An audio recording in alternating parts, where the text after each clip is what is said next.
Mesdames, Messieurs, bonjour. Merci de nous renouveler votre fidélité à l'instant. Nous avons le plaisir de recevoir El Hadj Hamidou Kassé. Bonjour. Bonjour Mamoudou. Merci d'avoir accepté notre invitation pour vous présenter aux auditeurs mais aussi téléspectateurs, puisque cette émission sera diffusée sur le canal 15 de la TNT, de la chaîne de télévision ITV, mais aussi sur la chaîne YouTube du groupe E-Media Invest. El Hadj Kassé, pour vous présenter donc, vous êtes le coordonnateur du pôle communication du candidat Macky Sall, président sortant et candidat à sa propre succession. Vous êtes aussi le ministre conseiller chargé de la communication à la présidence de la République. El Hadj Kassé, les 5 candidats au scrutin présidentiel du 24 février viennent de boucler leur première semaine de campagne. Pour le collaborateur du président Macky Sall que vous êtes, quel est le bilan que vous en tirez? Bonjour Mamoudou, bonjour à toutes les auditrices et tous les auditeurs de iRadio. Je voulais juste que vous me permettiez de dire le plaisir de me retrouver ce matin dans vos studios pour rencontrer un ami, rencontrer des amis, parce que pour l'essentiel, je connais un peu ceux qui sont promoteurs de cette très belle initiative. Et je vous souhaite une excellente trajectoire professionnelle, comme vous l'avez illustré jusqu'ici, depuis Walfadjri jusqu'ici, en passant par le groupe GFM. Merci beaucoup. Bonne chance. Merci. Alors, le bilan, à mon avis, est très facile à tracer, en tout cas du côté de notre candidat. Je pense que la semaine écoulée a montré sur le terrain le rapport des forces. Ça, c'est évident, manifeste. En termes de mobilisation populaire et d'engouement autour de tel ou de tel autre candidat, au bilan, notre candidat est très en avance sur les autres, premièrement.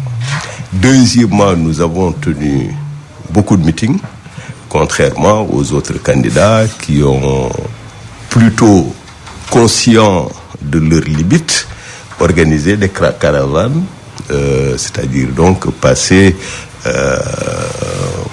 très rapidement d'ailleurs dans telle ou telle ville. Mais est-ce que les foules ne peuvent pas être trompeuses pour le président sortant? Je ne dis pas que les foules sont un seul indicateur, mais c'est un des indicateurs. C'est un indice. Parce qu'on ne peut pas croire quand même que toutes ces foules-là sont venues juste pour la curiosité. Curiosité pour curiosité, elles pouvaient se déporter sur les candidats qui sont plutôt des curiosités, parce que c'est leur première fois de participer à une élection présidentielle. Bref, c'est juste un indice par rapport à l'ancrage populaire des uns et des autres. Et enfin, il y a un élément extrêmement important, c'est la lisibilité du discours.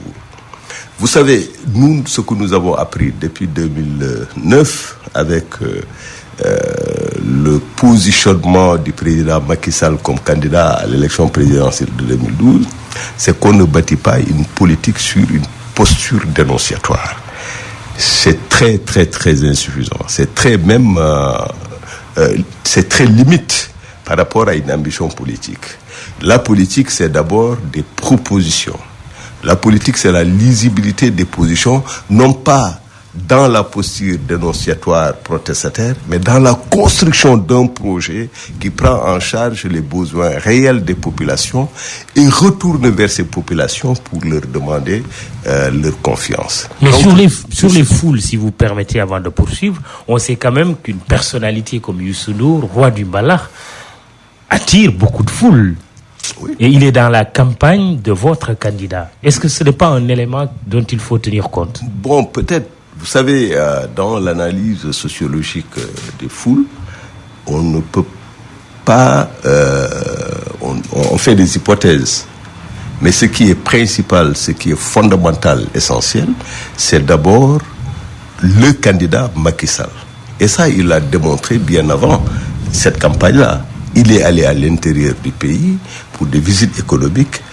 Et juste pour ces visites économiques, les foules se sont mobilisées pour l'accueillir et l'accompagner, pour l'ovationner Et à mon avis, bon, Youssou N'Dour apporte ce qu'on peut appeler ce supplément d'âme en termes de création d'un climat de joie, d'enthousiasme. Il y contribue. Mais plus fondamentalement, et ça ce sont toutes les données qui l'illustrent, plus fondamentalement, le président Macky Sall est aujourd'hui objet d'un engouement populaire incontestable sur le terrain.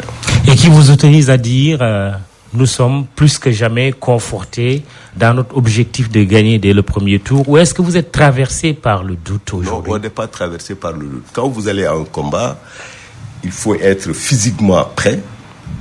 C'est l'endurance. Et de tous les candidats, notre candidat est le plus endurant, objectivement. Moi, j'ai vu le programme de tous les candidats, mais en termes d'endurance, c'est sans commune mesure. Dans une boutade, Abdoulaye Wade avait dit qu'il allait être dernier. Bon, si on alignait les quatre, Macky Sall s'est retrouvé au palais pendant que les autres sont certainement à Thiès. C'est absolument certain. Et les candidats aujourd'hui, pour rappel, c'est Macky Sall, Idrissa Seck, Ousmane Sonko, Issa Sall et Madi Kenya. Mais très bien, en termes d'endurance, parce que l'élection présidentielle, c'est aussi le physique. En termes de mental, pourquoi? Parce que nous sommes stables mentalement, parce que tout le monde reconnaît, et même l'opposition reconnaît que nous avons un bilan élogieux. C'est vrai que nous n'avons pas tout fait. Nous ne pouvons pas tout faire en l'espace de 6 ans sur les 58 ans de l'indépendance du Sénégal. L'opposition parle plutôt de recul. Non, l'opposition ne parle pas de recul. Personne d'entre eux n'a critiqué de façon précise le bilan du président Macky Sall. Hier, j'ai entendu le professeur El Hadj Issa Sall dire que le parachèvement de ce projet qu'est le pont Gambie est un acquis incontestable. Incontestable.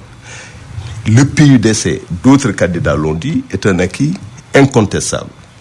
Le programme de filet social que nous avons mis en place, d'autres candidats ont reconnu que c'est incontestable. Donc, le candidat Idriss Seck parle de salaire familial qui rémunère une activité génératrice de revenus. C'est de la démagogie. C'est de la démagogie. Il ne peut sortir aucune étude, je dis bien, pour étayer ce qu'il dit. Oui, non, il dit que lui, c'est ce qu'il va faire à la place de la bourse de sécurité familiale. Vous savez, oui. C'est très facile en campagne électorale de dire je vais faire ça, ça et ça. Mais encore faudrait-il dire précisément comment je le fais, avec quels moyens je le fais et quels sont les mécanismes et les procédures de validation pour que je puisse le faire. Nous avons étudié la question des bourses de sécurité familiale dans le Yonou Yokoté d'abord, dans le PSE ensuite. Nous avons dans le Yonou Yokoté et dans le PSE chiffré précisément combien nous allions injecter dans l'agriculture sénégalaise. Juste un exemple. Prendre oui, allez-y. Une trajectoire de croissance et évidemment de performance en matière de production agricole. Oui, puisque il ne suffit pas de dire je vais faire ça. Oui, Abdourahmane Diouf, qui était assis à la même place que vous la semaine dernière, a donné l'exemple de cette femme au foyer qui s'active jour et nuit. C'est une façon pour l'État de lui dire que votre activité doit être rémunérée, doit être récompensée. C'est un exemple pour illustrer leur proposition de salaire familial. Oui, mais il ne critique pas le principe même de bourse de sécurité familiale. Pourquoi? Parce que, vous savez, on peut sortir les gens, les ménages notamment, de la pauvreté de diverses manières.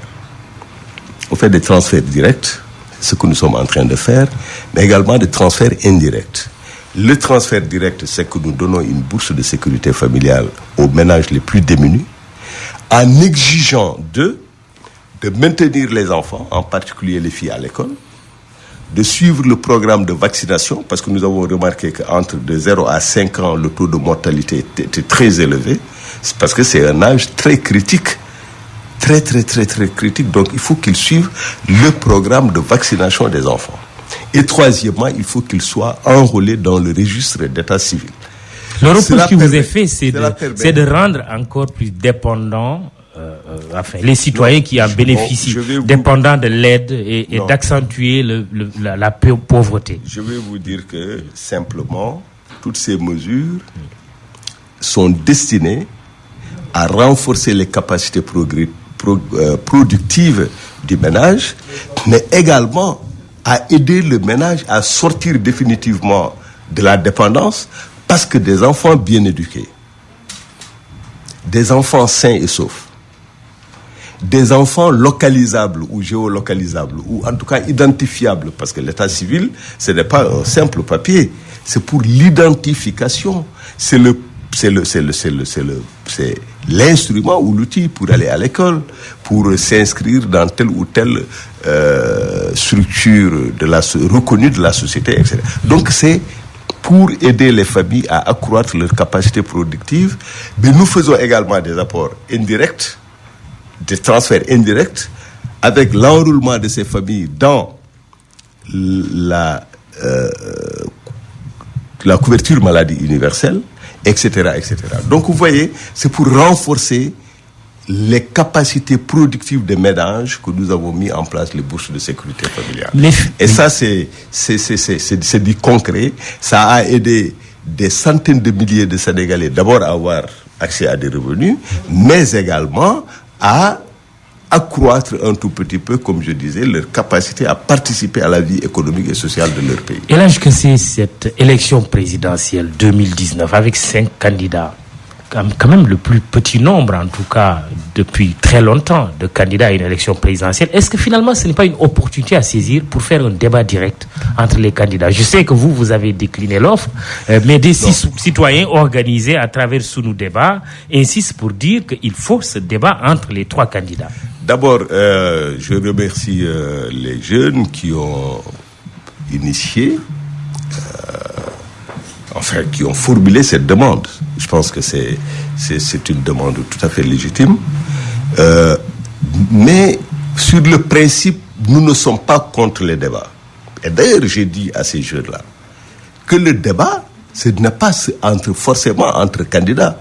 C'est aussi le débat entre les candidats et le peuple sénégalais. Mais ici, ils veulent un débat entre candidats. Mais oui, mais c'est possible. Mais en l'état actuel des choses, notre candidat ne va pas quitter sa campagne électorale pour venir débattre aujourd'hui avec X, demain avec Y. Ça veut dire quoi? Ça veut dire que nous avons au moins 7 jours, une semaine de débat. 7 semaines de débat dans un face-à-face entre des candidats. Et ce face-à-face, en réalité, ce sont des monologues parallèles. Ce n'est pas un débat. Y'en a marre aussi à faire une telle proposition. Mais au passage, c'est leur droit le plus absolu. Sur le principe, nous ne sommes pas contre. Sur le principe, nous ne sommes pas contre. Mais dans la réalité, c'est que depuis 2012, tout le monde est témoin que certains se sont livrés systématiquement à des campagnes de désinformation, de calomnie, de diffamation, sur des bases tout à fait gratuites. Et même, je dirais, dans des postures infrapolitiques, c'est-à-dire qui n'ont rien à voir avec la politique. Nous ne pouvons pas, dans ces conditions, débattre. Dans l'éventualité d'un second tour, cela pourrait-il D'abord, arriver? nous ne travaillons pas dans l'hypothèse d'un second tour. Pour le moment, nous nous concentrons sur l'hypothèse de gagner au premier tour, pour plusieurs raisons. La première, c'est que nous avons la plus grande coalition politique de l'histoire du Sénégal, et la plus grande coalition électorale de l'histoire du Sénégal, mais également la plus grande coalition politique au pouvoir. Idrissa Seck qui grossit, entre guillemets, Ousmane Sonko qui rencontre Wade, cela ne vous inquiète pas? Non, pas du tout. Pas du tout. Personne ne grossit en réalité. Je mets les guillemets. Le ralliement de Khalifa Sall à Idrissa Seck, c'est juste une reconstitution diminuée d'ailleurs de Taxawu Sénégal. Parce que simplement, entre-temps, il y a beaucoup de maires qui étaient dans Taxawu Sénégal qui ont rejoint la majorité. Je peux citer Ousmane Noye, je peux citer, Moussassi. Je peux citer d'autres qui sont aujourd'hui dans la grande majorité présidentielle. Premièrement. Deuxièmement, il ne faut pas oublier qu'entre cette coalition Idrissa Seck, Khalifa Sall, Bamba Dièye, Malick Gakou, Abdoul Mbaye qui a été le premier ministre. Je reviens sur ça. D'accord, Jamil. Oui. Mais entre eux et nous, lors des législatives, il y avait une différence de 1 200 000 et quelques voix. Et c'est cette même coalition qui est là. Abdoul Mbaye va avoir un apport tout à fait marginal. Pour le symbole, le premier ministre du président Macky Sall. Mais le meilleur symbole, c'est de faire des résultats, des performances dans les urnes. Abdoul Mbaye n'a pas fait de performances dans les urnes. Abdoul Mbaye a capitalisé son expérience de Premier ministre, mais il a eu, je crois, 14 000 voix. Il n'a pas pu passer l'étape des parrainages, et donc rien ne grossit en réalité. Maintenant, on peut avoir ce que j'appelle l'illusion du cercle. Qui peut créer une certaine dynamique, non? Mais bon, ne vous en faites pas. C'est le portable de M. Gassé. Mais il n'y a pas de dynamique parce que c'est une sorte de circularité. Ce sont les mêmes qui se retrouvent dans la même dynamique. Je vous rappelle que en 2016, mars 2016, lors du référendum, c'était exactement la même dynamique. Mais ils ont été battus à 63%. 63%, le non était aux environs de 32%. Donc il n'y a pas de grossissement. C'est un effet d'annonce. Avec Wade, c'est encore pire. Vous permettez d'ailleurs... qui se dit anti-système oui. et qui tombe dans la caricature même du système. Vous faites allusion à qui? Mais c'est vous qui avez parlé d'Ousmane Sonko. Ousmane Sonko, son label c'est quoi? C'est l'anti-système. Mais il a blanchi hier Wade de bout en bout en oubliant qu'entre 2011 et 2012, le Sénégal a enduré le deuil de 12 morts, qu'il y avait des émeutes d'électricité, que l'ancien président a laissé une économie en lambeaux, une croissance de niveau zéro, qu'il avait un projet de coup d'État contre la démocratie sénégalaise en introduisant à l'Assemblée nationale un projet de loi sur le quart bloquant et le ticket présidentiel, autant de mesures pour en réalité préparer son fils à l'exercice du pouvoir, et de surcroît, qui revient au Sénégal demander qu'on brûle les urnes, qu'on brûle les cartes électorales pour empêcher la tenue d'élections. Pourquoi? Parce que son fils n'est pas candidat. Alors, grossir avec cet effet d'annonce, c'est quand même très juste à mon avis. Elhadji Kassé, l'invité du jury du dimanche sur iRadio. Je rappelle que cette émission, vous pouvez la suivre sur votre chaîne de télévision ITV, sur le canal 15 de la TNT, mais aussi sur notre chaîne YouTube. Elhadji Kassé, vous me tendez la perche, puisque vous parlez d'Abdoulaye Wade. Un non-candidat? L'ancien président Abdoulaye Wade a marqué la fin de cette première semaine de campagne avec son retour au Sénégal jeudi dernier. Certains se risquent même à parler de 6e candidat. Comment le président Macky Sall, qui se trouve être son successeur, accueille-t-il le retour de son prédécesseur? D'abord, Macky Sall est sur le terrain où il déroule son bilan de 7 ans de pouvoir et où il propose aux Sénégalais un nouvel horizon. Parce que n'oubliez pas que le premier mandat de Macky Sall a été essentiellement consacré au redressement d'une situation qu'il a trouvée et qui était désastreuse à tous les niveaux. Et il va consacrer son deuxième mandat à la transformation, l'accentuation d'abord des acquis et à la poursuite des stratégies de transformation de l'économie sénégalaise. Et c'est pourquoi vous ne l'avez pas entendu une seule fois parler ou faire allusion au retour de l'ancien président, qui a tout à fait le droit de revenir chez lui. Mépris? C'est pas du mépris. C'est juste que il doit se concentrer sur son sujet. Et son sujet, c'est le dialogue avec les populations, à qui il dit, pendant 7 ans, vous m'avez confié les destinées du pays. Voilà ce que j'en ai fait. Et voilà ce que je vous propose dans la séquence 19-24, 2019-2024. Il ne parlera pas de Wade pendant cette campagne. Il ne parlera pas de Wade. Il ne le recevra pas non plus. Non, ça c'est lui qui détermine. Mais ce dont je suis absolument sûr, c'est que le président Macky Sall ne va pas parler du président Abdoulaye Wade. Il est dans un jeu d'alliance. Est-ce qu'on peut envisager aujourd'hui une rencontre entre le président Macky Sall et Abdoulaye Wade, d'autant plus que l'ancien président, dans ses propos, a eu quand même à dire il faut que Macky Sall reçoive l'opposition, qu'il discute avec l'opposition. Un candidat en campagne qui cherche à avoir des soutiens, est-ce qu'il exclut, mais totalement, de rencontrer son prédécesseur? Non, ça, vous savez, le président Macky Sall a demandé à l'opposition d'être dans des dispositions de dialogue depuis très longtemps. Il a fait plusieurs appels. Mais certains opposants se sont allés jusqu'à dire qu'il est exclu totalement de discuter avec le président Macky Sall. Premièrement. Deuxièmement, l'ancien président a déclaré publiquement qu'il va s'opposer à la tenue d'élections. Pourquoi ? Parce que son fils n'y participe pas.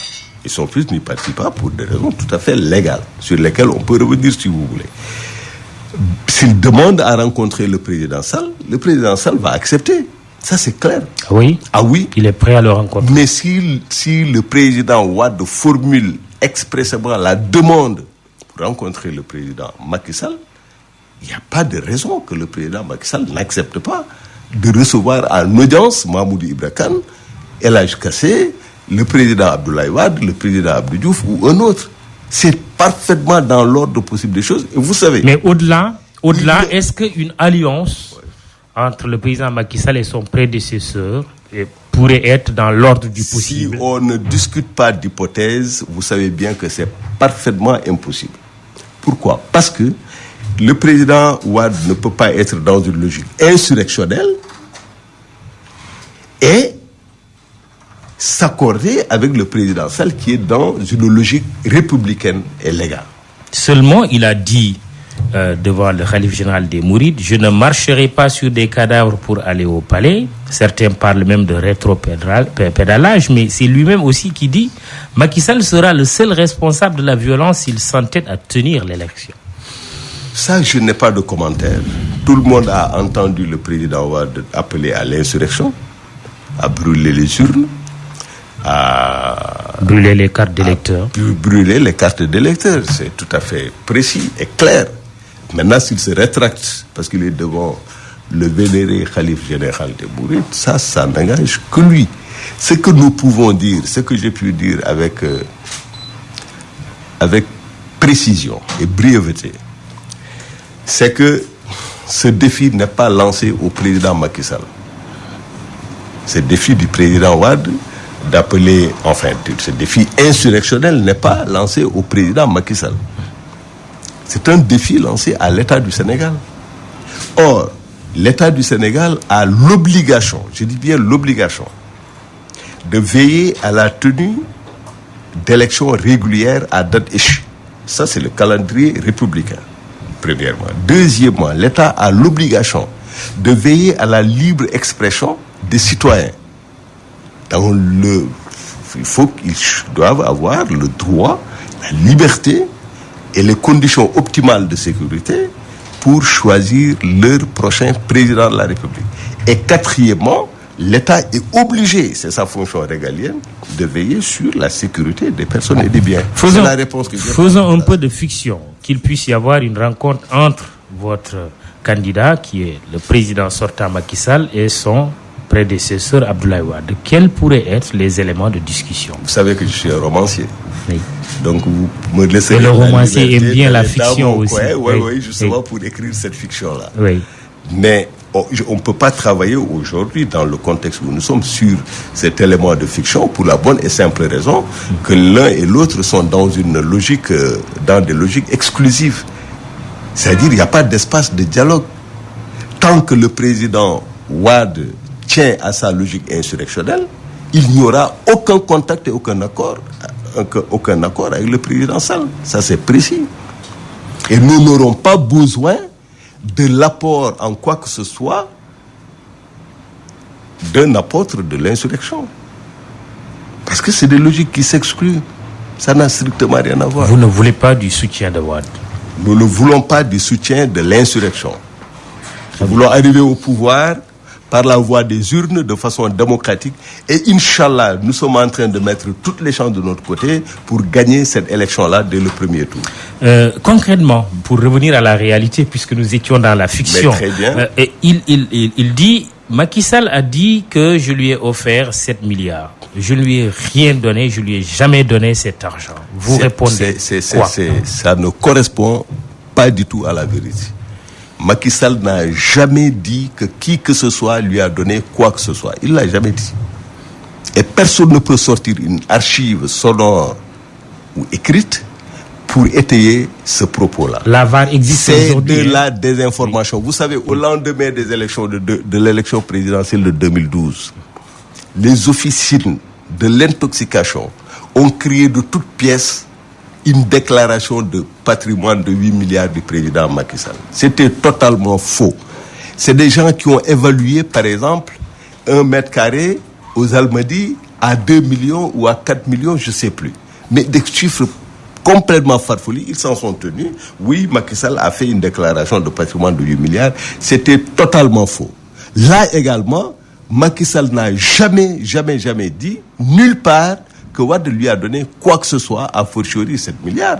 C'est l'ancien président qui avait dit en Conseil des ministres que des amis à lui ont donné 7 milliards de francs CFA.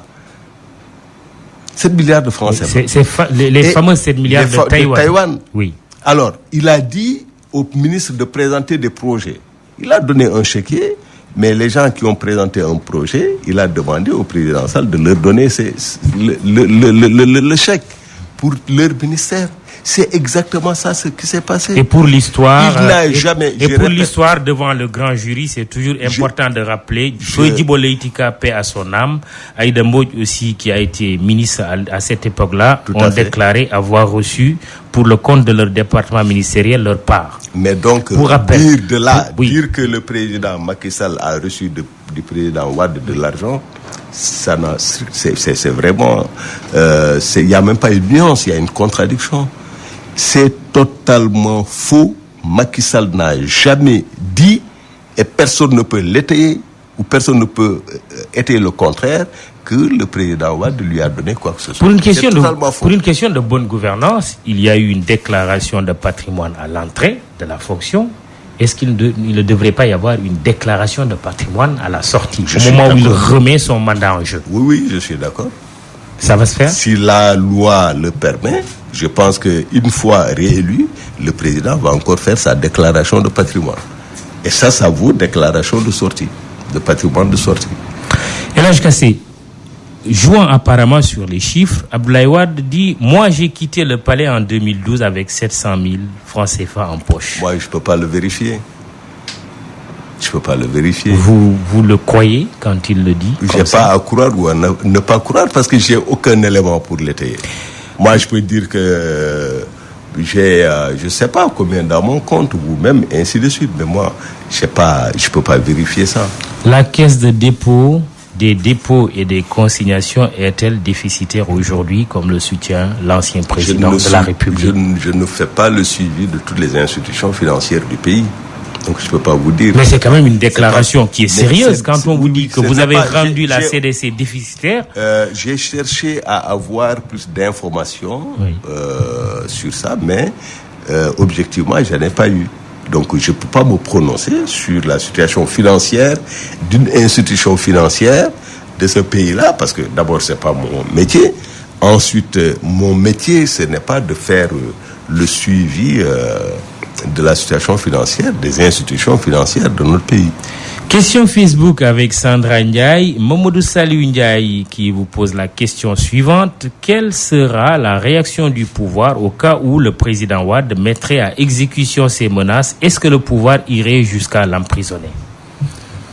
Moi, je suis ni la justice de ce pays, ni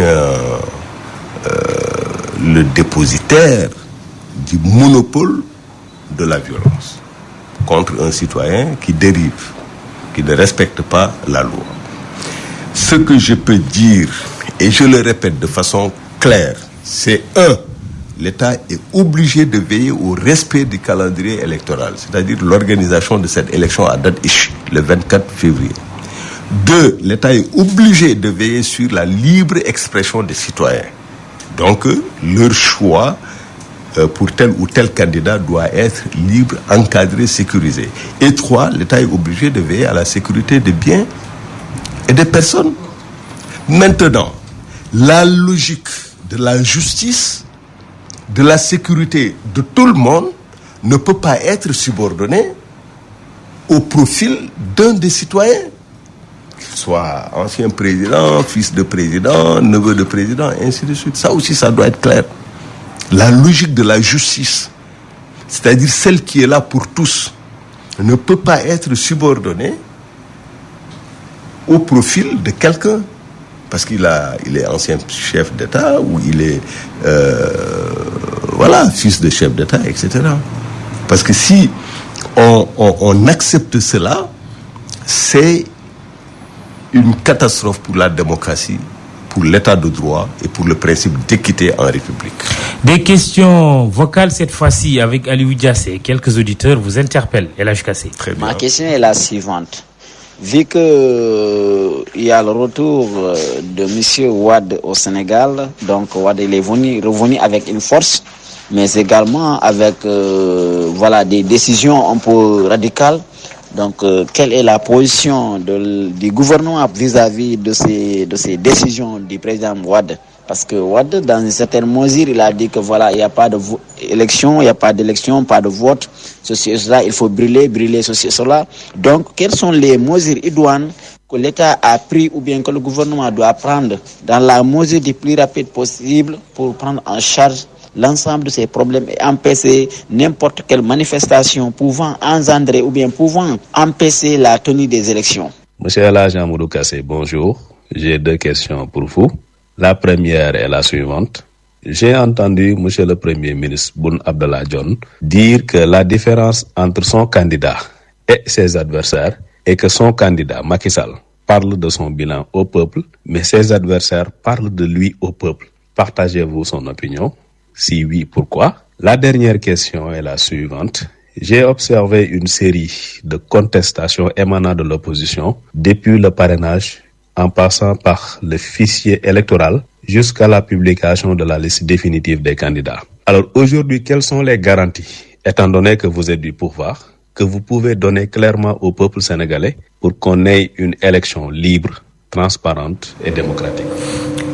Merci. On commence par la première question. Sur Wade. Oui, mais sur Wade, je pense avoir répondu de façon claire.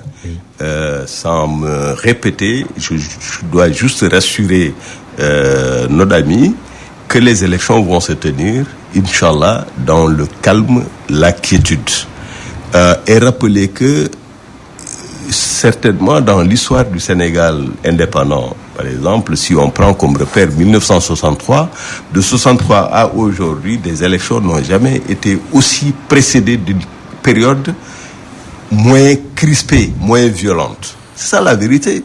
Toutes les périodes électorales au Sénégal ont été marquées généralement par des scènes de violence extrême. À quoi cela est dû, à votre avis? Mais cela était dû à simplement... Oui, aujourd'hui, ce calme dont vous parlez. Mais ce calme parce que simplement, d'abord, il y a de la surenchère, mais tout le monde sait parfaitement que ce processus électoral est bien encadré.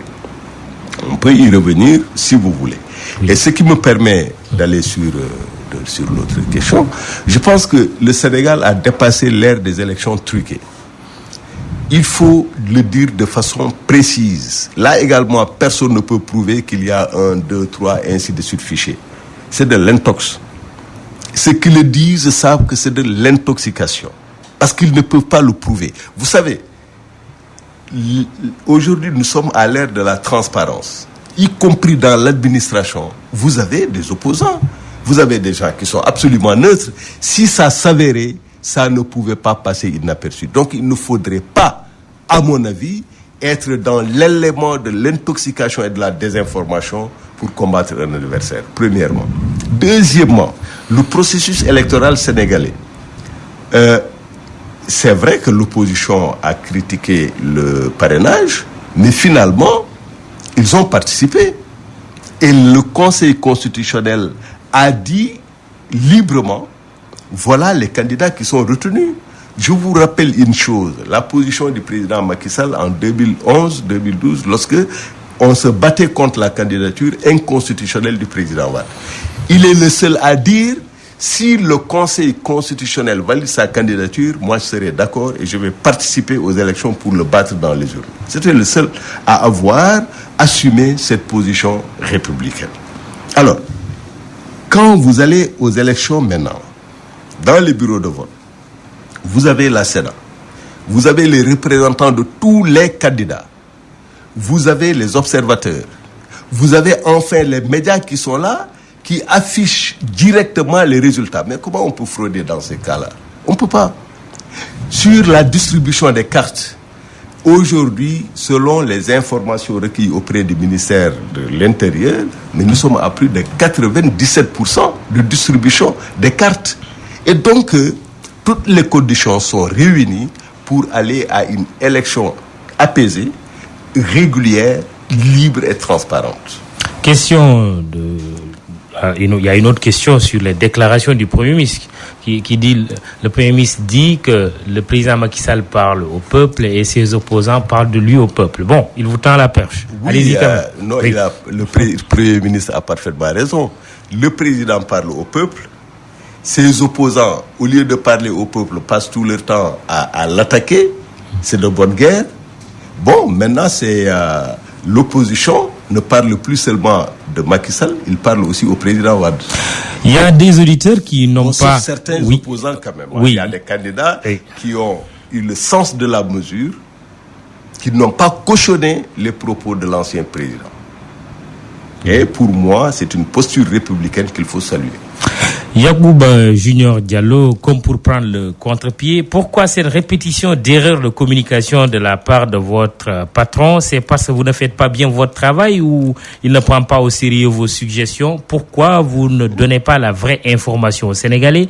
Un autre du nom de Diallo, son prénom n'y figure pas. En tant que conseiller en communication du président, qu'attendez-vous pour dire à votre patron d'écouter le peuple? Mais la meilleure manière d'écouter le peuple, c'est de nouer le dialogue avec le peuple. Personne, je crois, dans ce pays n'a été aussi à l'écoute du peuple sénégalais. Je peux donner des exemples précis. D'abord, avant sa prise de pouvoir, il a fait le tour du pays au moins deux fois. Il a écouté les Sénégalais des villages, les Sénégalais des villes, les jeunes, les femmes, les travailleurs, les jeunes en quête d'emploi, les intellectuels, les hommes et femmes de culture, les sportifs. Il a écouté tout le monde. C'est ce qui lui a permis de traduire le fruit de cette écoute en programme Yonou Yokote. Et c'est pourquoi lorsqu'il a décliné ce programme lors des élections, les Sénégalais ont voté, les élections de 2012, les Sénégalais ont voté pour lui, premièrement. Deuxièmement, c'est quand même un fait que c'est le président Sall qui a organisé des conseils de ministres délocalisés dans toutes les régions du pays. Il a organisé systématiquement des tournées économiques à l'intérieur du pays. Il a été régulièrement en contact avec les producteurs, avec les travailleurs, avec les étudiants qu'il a reçus pendant combien d'heures pour aboutir à des mesures comme la diminution du prix des restaurants, comme l'augmentation des bourses, comme la mise à disposition de bus pour les transports de masse, comme etc., etc., etc. Donc c'est ça l'écoute.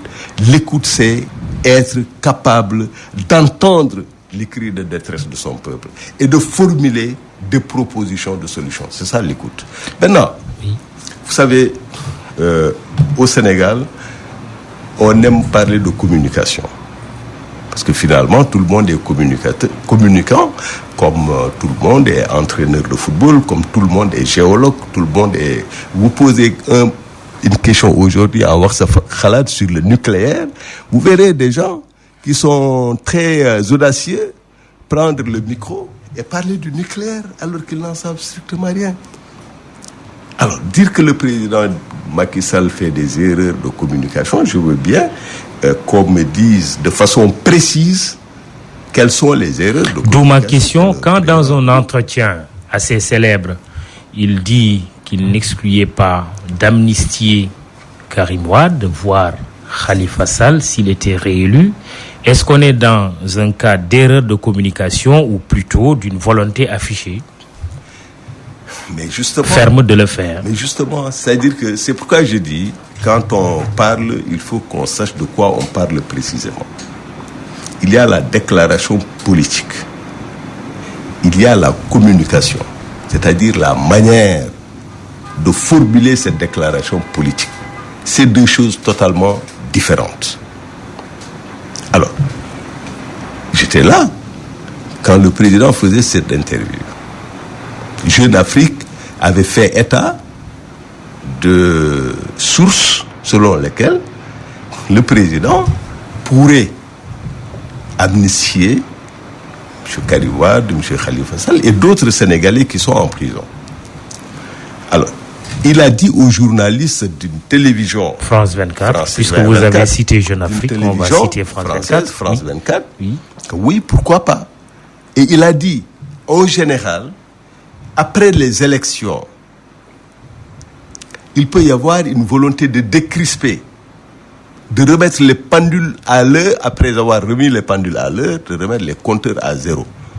C'est exactement ce qu'il a dit. Il a dit cela pourrait être fait si Macky Sall remportait l'élection aujourd'hui, même si certains ont dit, mais pourquoi il conditionne cela par sa réélection? Mais non, vous savez, il a dit, c'est dans l'ordre du possible. C'est dans l'ordre du possible. Et si ça pourrait remettre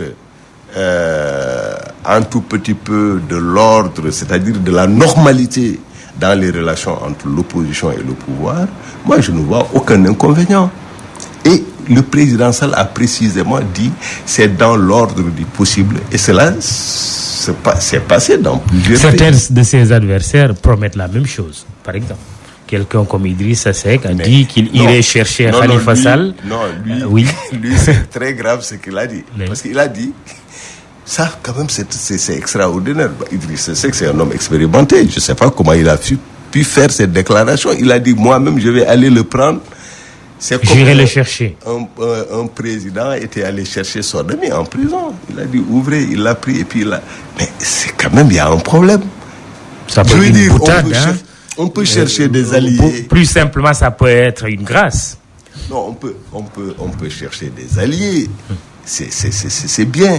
Mais de là à verser dans certaines déclarations, je crois qu'il y a quand même un problème. Elhadji Kassé, coordonnateur du pôle communication du président Macky Sall, candidat à sa propre succession.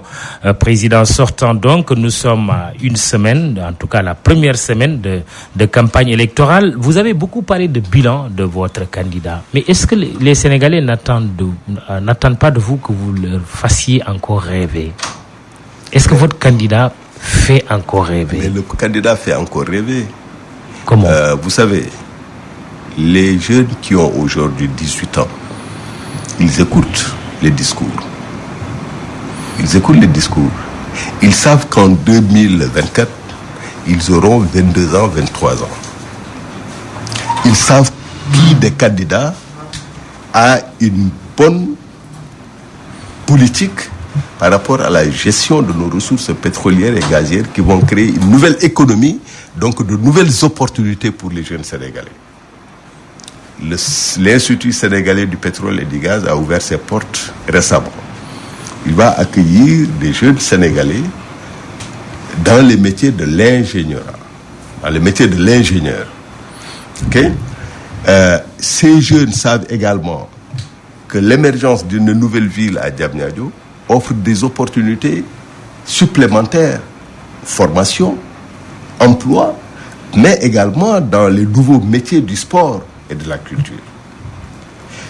Les femmes, les agriculteurs, les travailleurs savent également que le président Macky Sall est l'un des, je ne dirais pas le seul, mais en tout cas en termes de lisibilité et de visibilité, c'est lui qui a formulé la politique la plus précise en matière de filet social. C'est-à-dire, pas d'assistance, mais de protection du Sénégalais, notamment dans le domaine de la santé, dans le handicap, dans l'accès à l'eau potable, etc., etc. Le monde rural sait également qu'avec le président Macky Sall, nous sommes dans une nouvelle trajectoire de l'agriculture sénégalaise, avec un prix aux producteurs très rémunérateur, qu'on dit juste dans le langage des professionnels de ce secteur-là. À l'étape de Kidira, je crois, il a été obligé de prendre l'hélicoptère au lieu d'emprunter une route caoteuse. Non, ça c'est un problème de programmation. C'est Oui. pas. Non, le président, il est endurant comme je vous l'ai dit. Pourquoi l'hélico? Non, parce que c'est des problèmes de programmation, c'est l'agenda. Parce que s'il ne le faisait pas, il allait rater son meeting de l'étape ultérieure. Et alors C'est il tout. dirait, j'ai C'est raté le commencement, la programmation de mon meeting à l'heure indiquée parce que j'ai emprunté une route caoteuse. Comme j'ai roulé comme sur du matelas, sur Mais non, Ila mais Touba, non, n'est-ce pas? non, Il y a de bonnes infrastructures, mais mais il y a aussi des routes qui ne sont pas encore pense construites que- et qui sont ouais, caoteuses. Vous êtes en train, justement, c'est toutes ces routes caoteuses-là sont en train d'être refaites. C'est ça la vérité. Toutes les routes caoteuses de ce pays sont en train d'être refaites. Et c'est des programmes ficelés, financés et qui sont en cours d'exécution. Donc, c'est une excellente chose à mon avis. Maintenant, vous savez, les populations attendent le président. L'hélico, c'est un moyen de transport, comme le véhicule, comme l'avion, comme le bateau, et ainsi de suite. C'est juste des problèmes de coordination, des problèmes d'agenda, pour justement ne pas rater le planning que le président a pour parcourir, comme il a l'habitude de le faire, faire tout le pays. Parcourir le pays plutôt. On va aller très vite, il nous reste 5 minutes à peu près.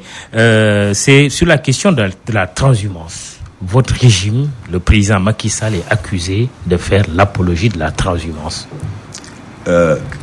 Tout dépend de ce que vous appelez la transhumance. Si c'est être dans un parti aujourd'hui, le quitter et aller ailleurs, si c'est ça que vous appelez la transhumance, oui, nous faisons la transhumance. Mais moi, les mots sont certes importants, mais dans le contexte actuel, il faut faire très attention. Vous avez 2 anciens premiers ministres qui se sont crêpés le chignon ici, qui ont même mené un débat de bas étage sur la réussite de l'un dans telle école, l'échec de l'autre dans telle autre école, etc. Mais aujourd'hui, Qui sont ces 2 anciens premiers ministres? Suivez mon regard. Parfois, c'est difficile de suivre le regard de quelqu'un, surtout qu'on a beaucoup d'anciens premiers ministres. Et le président Macky Sall est un ancien premier ministre. Oui, mais là, 2 anciens ministres dans l'opposition qui viennent de se rallier, ils se sont crêpés le chignon. Donc, tout le public qui nous écoute sait exactement de qui il s'agit. Oui. Premièrement, il faut mettre fin à ce débat. Vous savez pourquoi? Lorsque quelqu'un quitte le pouvoir et rallie tel parti d'opposition, c'est vertueux. Il devient subitement blanc, parce qu'il est passé par la blanchisserie de l'opposition. Et lorsque quelqu'un quitte l'opposition pour aller au pouvoir, au parti au pouvoir, ou même dans la coalition au pouvoir, on parle de transhumance. Pour moi, la coalition Benno Bokk Yakaar a accueilli d'autres coalitions, d'autres partis. C'est pas de la transparence, c'est un jeu d'alliance. Et le jeu d'alliance exclut qu'on ait une classification en bien et en mal. Lorsque c'est de la direction de l'opposition vers le pouvoir, c'est le mal. Lorsque c'est du pouvoir vers l'opposition, c'est le bien. Vous savez bien que ce manichéisme, cette manière de voir, n'est pas du tout la bonne. Je pense qu'il faut respecter le choix de chaque Sénégalais, de militer où il veut, de s'allier avec qui il veut, et d'avoir sa stratégie politique. Autrement, vous envoyez des jeunes un peu partout pour insulter proprement des gens parce qu'ils auront fait le choix. Mais nous connaissons, dans l'opposition actuelle, il y a eu quand même des premiers ministres. Il y a eu des premiers ministres, il y a eu des ministres, des directeurs généraux. Et nous connaissons tous, nous savons ce que les uns et les autres ont fait. Et donc, il faut savoir raison garder. Dernière chose, le torchon qui brûle, torchon diplomatique entre la France et l'Italie, avec, entre autres raisons, cette sortie de Luigi Di Maio, vice-président du Conseil italien, équivalent de vice-premier ministre, qui a dit que la France servait du CFA comme instrument pour empêcher le développement des pays anciennement colonisés. Votre commentaire? Bon, je n'ai pas de commentaire particulier, c'est entre 2 pays souverains. Ce que j'ai pu dire, c'est qu'au Sénégal, en tout cas, nous avons assumé la diversification de nos partenaires Nous avons posé des actes forts pour relever notre économie, redresser notre économie. Nous avons également affirmé une politique de souveraineté. Maintenant, il est évident que des pays comme la France restent des amis traditionnels, comme les États-Unis, comme le Maroc, comme l'Arabie Saoudite. Mais nous assumons aujourd'hui être en partenariat avec la Turquie, la Chine, l'Inde, ainsi de suite. 11h59, c'est la fin du jury du dimanche sur iRadio. El Hadj Kassé était notre invité, coordonnateur du pôle communication du candidat Macky Sall, président sortant et candidat à sa propre succession. À la caméra, Sega et Sélé, à la technique pour le compte d'iRadio, Aliou Diassé. Dans un instant, le journal de midi, Antoine Diouf. Merci, bon dimanche, rendez-vous dimanche prochain.